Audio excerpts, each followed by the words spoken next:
Using custodian USD assets makes USDC and potentially the protocols that have a lot of that USDC on them dependent on the financial system. So when Silicon Valley Bank went under, the price of USDC dropped to something like 82 cents because a lot of assets were held within SVB and people were concerned that they wouldn't be made whole. So it shows you that they're not any more robust or stable than the traditional financial system. Mm-hmm. And then the other sort of hidden thing that I see, the protocols kind of become beholden to them if there's a lot of value. So in the case of USDC with Circle and Coinbase, if, Janet Yellen decided to make a hard enforcement of OFAC within the Ethereum protocol and said, to Coinbase, Kraken, Circle, if you ever build on an OFAC compliant, on a block that isn't OFAC compliant, I'm going to pull your access to the banking system. Every single one of those parties would instantaneously comply.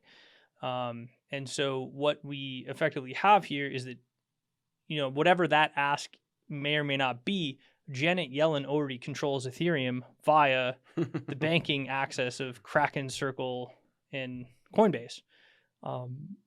And so she already sort of controls Ethereum. And if you want decentralized systems that are independent of control, you can't have those systems have a tremendous amount of value that's hypothecated and dependent on the traditional financial system. You have this beautifully designed system, these blockchains or cryptocurrencies that are totally endogenous in nature, and then you're trying to tack on all these exogenous things. That's ultimately what a real world asset is, right? Something that is exogenous. So that's why I don't like the term real world, because it's all the real world. But what you're talking about, actually, they should be called exogenous assets. Yeah. And so what we're talking about here, when you talk about, Ethereum has this whole system that's a blockchain, and whatever you think about Ethereum, it's contained here to some extent.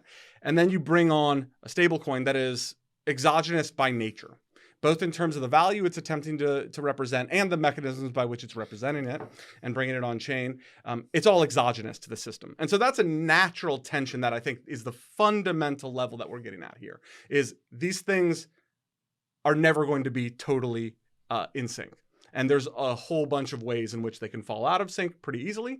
That causes not only the exogenous part to fail, but potentially the endogenous part to fail as well. Yeah, that's exactly right. That's ultimately what we're saying, right? Yeah. Yeah. So I think where that gets us is, okay, well, great.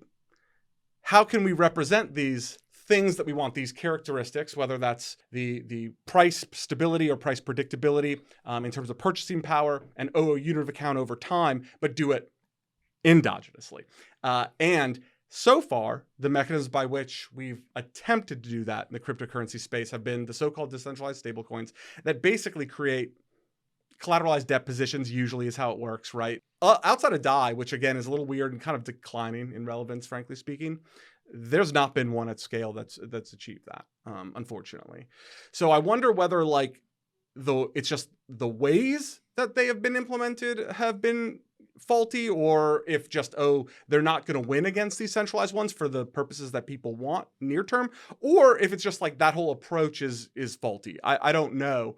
There. Do you have an opinion on that, of where we stand there and what the right direction forward is? Yeah, I mean, so obviously, we have a proposal at Quai, which is Chi, which, not to get too deep into the weeds, but is the concept of creating an energy dollar.